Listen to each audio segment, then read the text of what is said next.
Hello, folks. Welcome to the Lantern Stream. It's Monday night, and we are getting ready. 14 days ago, 2 weeks till the written exam. So, it's crunch time again, and trying to make the most of the time left to study some of these topics I think that I'm weak on, need more experience with. So, I'm going to talk about a few of those tonight, as well as a great blog that came out today that provided a lot of consolation to me in regards to the struggle of the written exam. So it was like salve on a wound. And I'm going to call that out too. But let's talk about it a little bit. Of course, this wallpaper of the day is from the NASA image of the day. This is what the moon looks like from space, from the ISS. Kind of a close-up, pretty cool shot. Take it from the ISS. But we're going to talk today about ipv6 NAT schemes that are on the blueprint. And first of all, we're going to mention about the written, have 14 days, really. I don't know why it says 15 there. But I've been in a lot of discussions the last couple of days about, I still have this option to take the exam and reschedule. You've heard me be wishy-washy about that here on the stream. If you're watching in my videos or been here on the stream, you kind of know what I'm going through here. Am I ready? Am I not ready? And I had a good discussion yesterday. Tony E. from Show IP Interface Brief. We've been exchanging a lot of notes together and helping each other out. And he helped me out a lot yesterday. We had a little talk about it. He asked me, Quentin, how's it going? Are you ready? And I told him, honestly, I don't know. And we talked about that a little bit. And he said, well, worst case scenario is you fail. And you've just taken another exam, and it's $450 that you can take again and again and again and again, which is so true, right? I mean, yes, there is a monetary cost, but really, at the end of the day, it's $450. Is the implications of taking it too early, right? That's the thing. If I take it too early and I'm not ready to get the extra 50 or 60 points, whatever it is, that I fell short of the last attempt, then I'm going to have to spend another $450 out of my own pocket. So, yes, there's a cost. It's not the end of the world, though. And when I look at that cost in comparison to everything I've spent so far for this journey, to buy materials, to buy books, to buy the I&E workbook and videos and rack time, and everything else, it's small by comparison. So the main thing right now is more than anything, more important than really the monetary considerations are my own momentum. Because I'll say, after the last failure, I really, really, really want to nail this. I want to get past the written. I need to catch up my friend Tony E. and get to where he's at on labbing, because, the written is just one part of the journey. Then you got to get ready for the lab, which is a whole other ball game, right? And amount of time. I haven't really taken a summer vacation. I was talking, my wife and I were talking about that last night. She's like, well, we don't have any big vacation plans. Do what you got to do. If you got to take it again, you got to take it again. So that is push me towards a leaning of sticking with the plan, 14 days. Hell or high water, whatever comes, take it again. If I fail it, then I know I'll have another list of things I need to study deeper for the next exam. So that's where I'm at. That's what I'm vlogging about, because at some point, one of you folks may be watching this video or listening now. You're going to be in the same boat, and maybe this will be of some consolation or assistance to you, right? So anyway, I didn't really announce the thing. I don't know if anybody's in the chat, but it looks like we are streaming tonight. Let me check the dashboard just to make sure. Oh yeah, we got viewers. Good. Yeah, feel free to pop in the chat, say hello. It looks that's good. Yesterday, I have no idea what happened with Twitch. Hey, show. Appreciate it, man. Thanks for the echo reply there. Looks like our Twitch chat is up, running. So yeah, thanks for the pep talk yesterday's show. Appreciate that. Between between the pep talk with a fellow, kind of study group member and family, and also, hey, Big Abe is in the house too. How's it going, Big Abe? Good to have you, my friend. And between a blog that came out today, which this was, like I said, this is like a soothing salve put on a burn. I don't know. Growing up, my mom always kept aloe vera plants, like she grew them, and that was what she put on a burn. And man, that felt good. Whenever you felt burned, she'd take that soothing salve, put it on there. This, folks, this blog today, the timing couldn't be better for me. I read part one. This is Tim. Now, I met Tim. This blog, by the way, some of you probably already read it. Carpe Diem VPN, great name for a blog. But I read chapter one. Chapter one was great. It was kind of a quick, rundown. But he said, there's going to be other parts. This is the part I needed, and it's about the CCIE route switch written exam. And his first statement he makes, and guys, just definitely check out, give him some love. You can, if you're not subscribed to him yet or following him yet on Twitter, his Twitter handle is down here.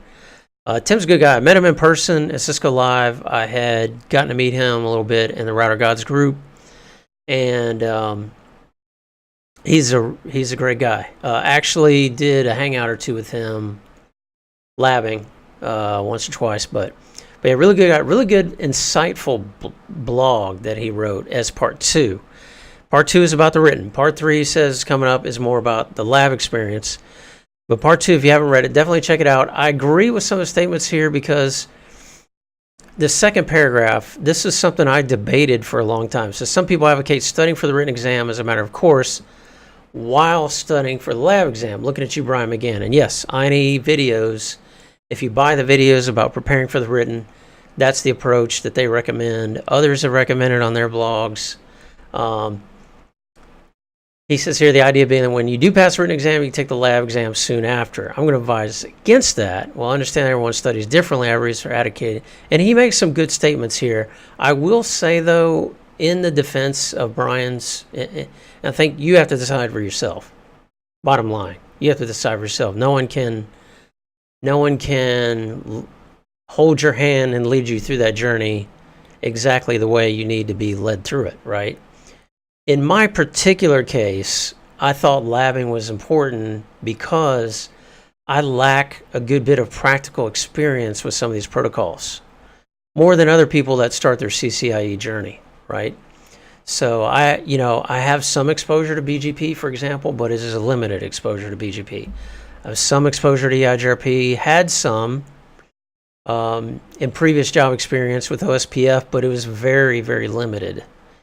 So my day-to-day, for example, right now is a number of things. I still do routing and switching, but I am an SME, considered to be an SME in F5, load balancing, and now I'm working in cloud stuff. So I have a very diverse experience set. In the past, I've done a lot of virtualization, and all of you have done different things before too. So I've done storage, a little bit of storage.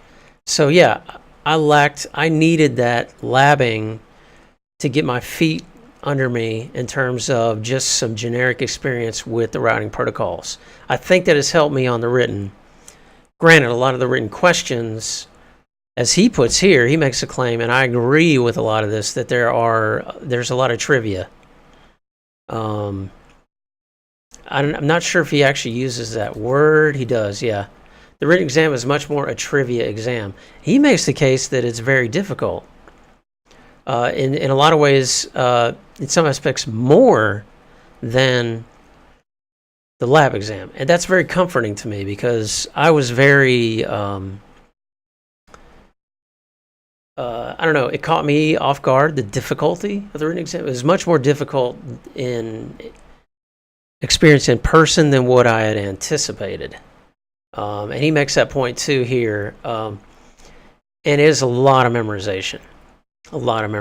So I've really started to shift my focus towards that as well. And he has some really good strategies here. I recommend you check them out. So take that with a grain of salt. I do agree with what he's saying, that my experience taking some of the taking some of the practical lab exams at the walk-in self-paced labs at Cisco Live, that experience and the configurations and diagnostics, it is a much different experience than what I've been preparing for the written so far and what I experienced taking the first written exam. So thank you, Tim. Appreciate it. I'm going to thank you on Twitter. I'm going to call it out. This hit me just the right time. So definitely check out this blog. Check out part 1 as well. He's already posted chapter 1. And I'm really eagerly looking forward to chapter 3. So let's get into some of the technology here. Yesterday, I discussed kind of wrapping up more of a in-depth dive on some of the ipv6 tunneling technologies. And I've done some reading on ipv6 NAT technologies. And it's interesting, I'm glad I went back and checked the blueprint, because if you look at the blueprint, I've been covering a lot of ipv6 stuff in the last few weeks. And I have seen references to there are a lot of schemes out there for transitioning ipv6, ipv4. Way more than even what are those that are listed here in the blueprint. So I was glad I went back, because a lot of these are swimming in my mind. And yesterday I was thinking, okay, I need to go back, and I'm going to keep doing this. Let me double check the blueprint and make sure I'm not going out of scope here, because some of the reading articles I've read, they mention all these long lists of different NAT schemes, but the only two that are mentioned here, if you look at describe IPv6 network address translation, there are two, NAT64 and NPTv6. So that helped. I started focusing on those. I looked up a couple of articles that are good. Cisco actually does, I think, have some good explainers. This is a config guide. I think the other one is a white paper, if I'm not mistaken. Yeah, this one's a white paper. And this actually covers both to an extent. It is really focused, I think, on NAT64. But yeah, it does cover some good material in here. So I'm not going to review all that. I will say that some of these charts are really good. And a key point for me that I think is going to be important is, since there's only two, one thing I think is important to understand, especially since NAT64, apparently NAT64 is a key part of the transition technologies. We listed a number yesterday, which are encapsulation schemes. All of them have, a number of different requirements and restrictions and limitations and complexity. And it's good to go over those and understand kind of some of the use cases. But at least in this article, this white paper, a NAT is one of the easiest and quickest way to bridge IPv6 and IPv4 networks. Take it from NAT, right? NAT, the great big roll of duct tape for the internet, is once again performing excellent work to patch together systems. And sure enough, I think one big thing it says here, it talks about dual stack. It talks about this. This is actually a really good overview article. That's the second one here, guys. I'm going to post this in the chat. This was actually really good in IPv6 transition schemes in general, because it talks about basically 3 ways, like I mentioned yesterday. It kind of summarized. I promise I wasn't plagiarizing from this. I had not read this yet, but it talks about dual stack, tunneling, and finally NAT. And of those 3, this article makes a claim that it facilitates computing with IPs on networks. In other words, it lists a number of disadvantages of tunneling. For example, I didn't really cover these, but users of the new architecture cannot use the services on the underlying infrastructure. So in other words, with tunneling, if I'm connecting an IPv6 island to the IPv6 internet or the IPv6 another IPv6 island. The problem is, it could be that on the IPv6 internet that maybe nasa.gov is not available from the IPv6 internet. It's only available from the IPv4 internet. The DNS, is not in place. The DNS records, the services, IPv6 has not been deployed on nasa.gov, for example. I'm not saying, this is just, I'm pulling this out of the air, guys. Maybe that they're IPv6 compatible. Google.com is. A lot of other services are. Facebook is. But that's one of the issues of using a tunneling scheme. The other here that I mentioned, tunneling does not enable users of the new protocol to communicate with users of the old protocol without dual stack hosts. So IPv6 island is exactly that. It can be bridged with other IPv6 islands. It can be bridged with with the IPv6 global internet, but it's not going to be able to really talk to the IPv4 hosts, maybe that are on the same LAN, right? Maybe even on the same LAN segment. So this article anyway touts as translation, AFT or simply translation, facilitates that communication between 6-only, IPv4-only hosts by performing IP header and address translation. Now there are some restrictions, of course, especially with certain applications, like I mentioned those down here, specific protocols such as FTP, SIP, that, some protocols actually embed addressing inside of the payload, and that presents a problem for a NAT device, right? But there are workarounds for that using the ALG, application layer gateway. But this article does a real good job of breaking down all these different scenarios of who can talk to who and how that traffic will be translated. And this is really important. And I have to go over this a little bit more tonight. This is kind of my target for tonight, is to wrap up stateless versus stateful. And there's a nice chart here, and I think that's really important to understand the advantages. That is a major design consideration when someone is implementing NAT 6.4, is do we need stateless or do we need stateful? What is the impact of that on the resources of the translating routers, the administrative overhead? And this is really good to go over, right? Anyway, great article. I highly recommend this. Anyone who's trying to brush up on this, it has a lot of great graphics in here that explain everything. So I found this very helpful. I got most of the way through this, and I'm going to go back and do some review on that tonight. So that's my strategy right now, folks. Also, I didn't really go over ipv6, and for some reason I thought NAT protocol translation was part of the written blueprint.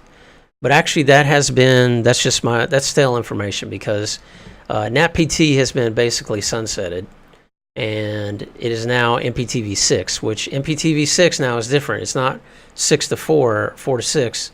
It is 6 to 6. It's a traditional NAT that we think of, and it's called IPv6 to IPv6 protocol translation. So it's like our standard, IPv4 NAT overload sort of scenarios where, you're essentially obfuscating clients behind a NAT device. So I need to read up more on that. I spent more time with NAT 6.4 yesterday. I'm going to conclude that, go into ipv6.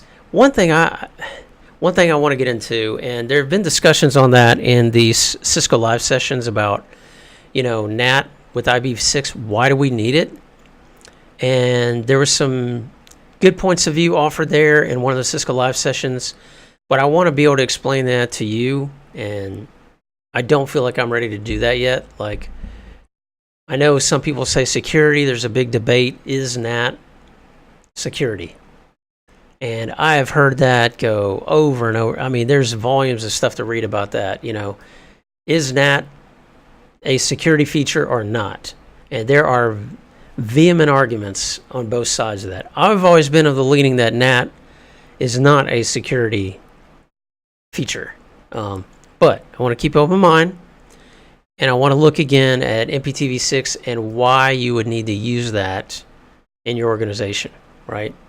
So hope to report back to you folks on that tomorrow.